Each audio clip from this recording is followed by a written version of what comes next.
Oh, na magbugsay siya. Bugsay, bugsay sa barutong gamay. Mayabo bitaw ah. Spares the agony.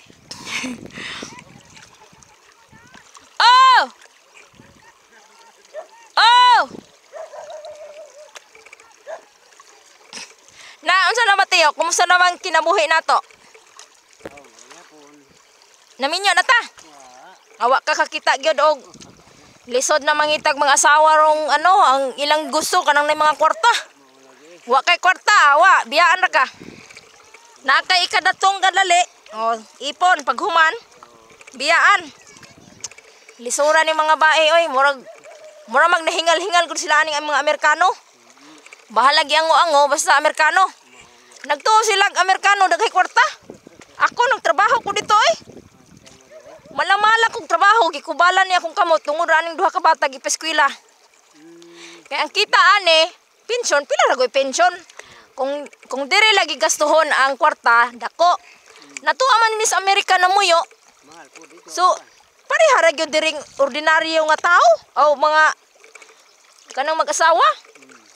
Nya, kung naami anak na impas kaning duha ka bata, wa na gyud ni ka eskwela.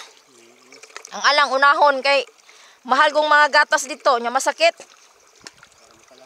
Oh, ginag-utong-utong na lang ko, may na lang kay naka kita ko gamayng trabaho.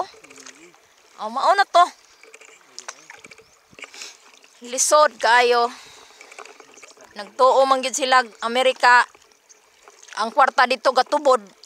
Mutubod lagi kong tubod pud imong mga singot. Grabing trabaho. Mahal lagi sa kwan dito kwarta. Oo. Mo nang kung gamiton ang kwarta dito, dire mahal. Pero kung dito kami puyo, aw taman ra gyud kun di ka mo trabaho na. Mura daghang kay tao dito na muyo na skilid. Unya bawal pa gyud. Sige ra sila lakaw-lakaw.